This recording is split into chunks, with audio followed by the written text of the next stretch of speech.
Hello everyone welcome back to my channel and ఈ రోజు వచ్చేసి మనం గోధుమ పిండితోని పూరీలు ఎలా చేయాలో చూసేసుకుందాం. పూరీలు అయితే అందరు చేస్తారు కానీ చాలా మందికి ఇలా పొంగవు. సో ఇలా పొంగాలంటే ఏ చిట్కా వాడాలో చూసేసుకుందాం రండి. ఫస్ట్ వచ్చేసి 1 కప్ నేను గోధుమ పిండి తీసుకున్నాను. అందులోకి సరిపడా ఉప్పు వేసుకుందాం. ఒకవేళ మీరు పూరీలోకి ఉప్పు వేసుకోరంటే ఇది ఇందులోకి మీరు స్కిప్ చేయొచ్చు. బట్ ఉప్పు ఉంటే ఏంటంటే పూరీలు అనేవి టేస్టీగా బాగుంటాయి కాబట్టి. సో ఉప్పు వేసుకున్న తర్వాత పిండి ఇంకా ఉప్పు ప్రాపర్గా కలిసేటట్టుగా నీట్గా కలుపుకోవాలి. మనము కలుపుకున్న తర్వాత 1 టేబుల్ స్పూన్ ఇందులో అయితే మనం ఆయిల్ వేసేసుకుందాము.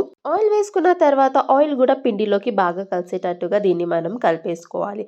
సో పూరీలు చేయడం చాలా ఈజీ కానీ పిండి కలపడం ప్రాపర్గా వచ్చి అలాగే పిండి కలిపిన తర్వాత పూరీలు చేసేటప్పుడు పూరీలు కూడా తోమడం ప్రాపర్గా రావాలి మనకి. సో ఈ అప్కమింగ్ ప్రాసెస్లో అది చూపిస్తాను. ఫస్ట్ వచ్చేసి మనం పిండి కలిపేసుకుందాము. పిండి కలపడానికి ఇందులోకి మనం కొంచెం కొంచెంగా వాటర్ వేసుకుంటూ పిండిని అనేది కలపాలి. మరి ఒకటేసారి వాటర్ వేయకుండా కొంచెం కొంచెంగా వేసుకుంటూ కలుపుతూ దాన్ని మనము ఒక డౌ ఫామ్ చేసుకుంటూ ఈ పిండినైతే మనము కలపాలి. సో ఇలా కొంచెం కొంచెంగా వాటర్ వేసుకుంటూ దీన్ని మనం కలపాలి. మీకు ఒకవేళ ఇలాంటి గిన్నెల్లో కలపడం రాకపోతే ఒకవేళ మీ ఫ్లోర్ నీట్గా ఉంది కిచెన్ ఫ్లోర్ అంటే దాంట్లోకి పిండి అనేది వేసుకొని కలుపుకోండి. లేదంటే పెద్ద బాణీ తీసుకొని అందులోకి కలపండి. సో ఇలా కలుపుతున్నప్పుడు మనకి ఎంత వాటర్ కావాలో అది ఒక ఐడియా అనేది వస్తుంది కదా. అప్పుడు అలాంటప్పుడు కొంచెం కొంచెంగా వాటర్ వేసుకుంటూ దీన్నైతే కలపాలి. మరి ఎక్కువ వాటర్ వేసారనుకోండి పిండి కొంచెం జారుగా అయిపోతుందండి. అండ్ పూరీలు అనేవి తోమడానికి కొంచెం ఇబ్బంది అవుతాయి. అలాగే ఆయిల్లోకి వేసి వేగేటప్పుడు కూడా అవి ప్రాపర్గా పొంగవు. సో మనం పిండి ఎప్పుడు కూడా చపాతీ పిండి అంతా మెత్తగా కాకుండా కొంచెం గట్టిగా అనేది తోముకుంటాము. సో ఇక్కడ వచ్చేసి పిండి అనేది ఆల్మోస్ట్ కలపడం పోయింది. సో ఇలా కలుపుకున్న తర్వాత ఒకవేళ మీకు ఇందులోకి ఇంకా వాటర్ యాడ్ చేయాలనుకుంటే యాడ్ చేయండి. లేదు కొంచెం పొడి పిండి పడుతుంది అనిపిస్తే అప్పుడు పైనుండి కొంచెం పొడి పిండి వేసుకొని కలుపుకోండి. సో లాస్ట్కి కొంచెం పొడి పిండి దీనిపైన వేసేసుకొని దీన్నైతే నేను ఇప్పుడు కలిపేసుకుంటున్నాను. ఇలా కలుపుకున్న తర్వాత మనము దీంట్లోకి అయితే 1 టేబుల్ స్పూన్ ఆయిల్ వేసేసి దీన్ని మళ్ళీ ఒక్కసారి 2 to 3 minutes దాకా మళ్ళీ మెత్తగా కలుపుకుంటాము. పూరి అనేది ఆయిలీ ఫుడ్ కాబట్టి ఆల్మోస్ట్ మనం మార్నింగ్ కానీ మధ్యాహ్నం కానీ తింటాము. ఈవినింగ్ అయితే చాలా తక్కువే తింటారు చాలామంది.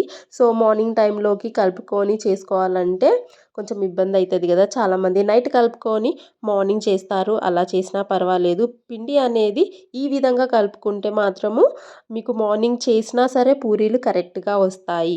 సో ఇప్పుడు వచ్చేసి మన పిండి అనేది రెడీ అయిపోయింది. సో మనము ఎప్పుడైతే పూరీలు తోమడం స్టార్ట్ చేస్తామో అప్పుడే ఆయిల్ కూడా పెట్టేసుకోండి. ఆయిల్ అనేది హై ఫ్లేమ్లో పెట్టుకొని బాగా వేడై ఉండాలి. పూరీలు ప్రాపర్గా కాలాలి పొంగాలంటే మాత్రము ఆయిల్ ఎప్పుడు కూడా హై ఫ్లేమ్లో పెట్టండి. లో ఫ్లేమ్ కానీ మీడియం ఫ్లేమ్లో కానీ పెట్టారంటే మాత్రం పూరీలు అస్సలు పొంగవు అండ్ లోపల ఇలా కచ్చికచ్చిగానే ఉండిపోతాయి. సో ఇప్పుడు వచ్చేసి మన పిండి అనేది రెడీ అయిపోయింది. సో ఇప్పుడు వచ్చేసి దీంట్లో చిన్న చిన్నగా డౌస్ తీసుకొని చిన్న చిన్న బాల్స్గా చేసుకొని దాన్ని మనము పూరీగా తోమేసుకుందాము. సో మీకు ఏ సైజ్ కావాలంటే ఆ సైజ్ బౌల్స్ అయితే తీసుకోండి. దాన్ని ఇలా రౌండ్ షేప్ ఇచ్చుకుంటా దాన్ని మనము తోమేసుకుందాం. ఫస్ట్ వచ్చేసి కొంచెం పొడి పిండి వేసేసుకొని చపాతీ తోమినట్టే దీన్ని ఈ విధంగా తోమేసుకుందాము. దీన్ని మరీ ఏమంటారు మెత్తగా తోమకూడదు.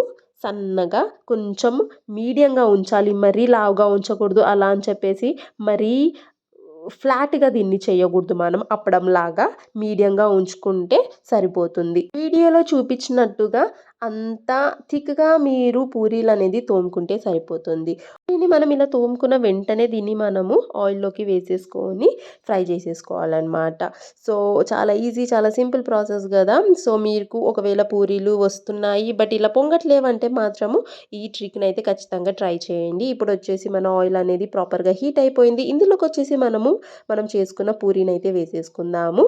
పూరి వేసుకున్న తర్వాత దీన్ని లైట్గా ఇలా ప్రెస్ చేస్తూ మనము తిప్పుతూ ఉంటే అది ఆటోమేటిక్గా బాల్ షేప్లోకి అయితే వచ్చేస్తుంది ఫుట్బాల్గా. సో ఇప్పుడు వచ్చేసి మన పూరి ప్రతి సైడ్లోకి కాల్చేటట్టుగా చూసేసుకోవాలి. అంతే అండి, చాలా ఈజీ చాలా సింపుల్గా. ఒకవేళ మీకు పూరీలు అంటే ఇష్టము బట్ మీ పూరీలు పొంగవంటే ఈ ట్రిక్ అయితే ఖచ్చితంగా మీరైతే ఫాలో అవ్వండి. అండ్ పూరీలు చికెన్లోకి బాగుంటాయి, అలాగే ఆలు కర్రీలోకి కూడా బాగుంటాయి. సో మీరు రెగ్యులర్గా చేసుకునేటట్టు అయితే మాత్రం ఈ ట్రిక్ ఫాలో అయ్యి చేయండి. ఒకవేళ మీరు న్యూ వ్యూవర్స్ అయితే మాత్రం ఖచ్చితంగా సబ్స్క్రైబ్ చేయండి. అలాగే లైక్ చేయండి అండ్ షేర్ చేయండి. ఒకవేళ మీకు ఈ టిప్స్, ట్రిక్స్ మీకు నచ్చినట్టయితే మాత్రం ఖచ్చితంగా వచ్చేసి కమెంట్ చేయండి. And for the new recipes కోసం మాత్రం ఖచ్చితంగా సబ్స్క్రైబ్ చేయడం మర్చిపోకండి. Till then bye, take care, have a good lunch.